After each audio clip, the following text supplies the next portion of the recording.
Nick Lyon at the Michigan Department of Community Health. Welcome to the program. Nice to talk to you on the air. Good to talk to you again, Michael Patrick. How are you doing this morning? I'm good. The topic is a very serious one. In fact, Governor Snyder talking about the state and the readiness for the potential Ebola virus infection if someone were to come into our state.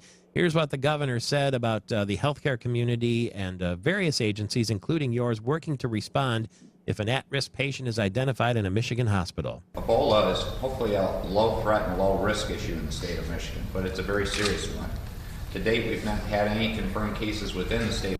What are we doing to be ready in case, Governor? As you look what's going on with the federal government, what's going on in West Africa and places like Texas, we want to make sure we're doing the best to be prepared in the event we have a situation in Michigan. Nick Lyon, tell us the truth, the fiction, the fact, and the myths about Ebola in Michigan. Well, the first plain and simple fact is there is no presence, no evidence, no Ebola in Michigan. I think the situation in Texas certainly taught all of us a lesson in healthcare that the threat is real. It can come from West Africa here to the United States, and that we have to be prepared. And our hospital leaders, our department leaders, even the governor himself has said, hey, what can we do to protect Michigan citizens? What can we do to protect Michigan's healthcare workers? And charged Dr. Davis, Matthew Davis, the chief medical executive for the state of Michigan, and myself, to work with the hospitals to make sure that we're prepared, and that's what we're doing. Is it likely, unlikely, possible, impossible? I mean, under what scenario could it happen in Michigan? I think in the near term, it's unlikely. Mm-hmm. We know what the travel patterns are. CDC has put in travel screenings. The U.S. Centers for Disease Control has put in travel screenings in place that monitors for this at the 5 major airports where individuals from West Africa travel into. Besides Chicago, they're all on the eastern seaboard. The real concern is what happens in West Africa.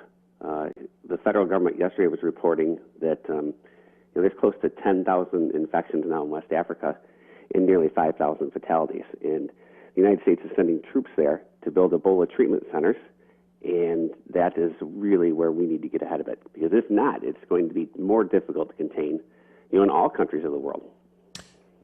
Some of the controversial aspects are, can you get it sitting next to someone on a bus or an airplane? And the answers seem to be varied. No, the answer, the science on this is pretty solid. You can only get Ebola with direct contact from bodily fluid from someone who is infected, which means vomit, sweat, feces. Someone who has passed away can also still be contagious, but it's direct contact. It's not airborne. You can't get it from being simply around somebody. How prepared are we in Michigan on a scale from 1 to 10? Well, I think I would put us at a 9. Our hospitals, I've been very impressed with our hospitals, both big and small.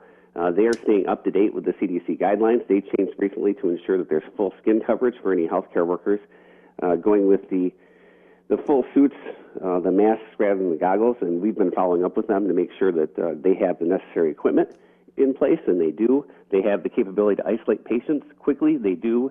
They're prepared to screen patients at the front door, which is very critical, and they are doing that. So I've been very impressed. Okay, Mr. Lyons, thank you very much. Nick Lyon, who is with the Michigan Department of Community Health, having replaced Jim Haveman there not that long ago. Thank you very much, and please keep us up to date if you would, sir.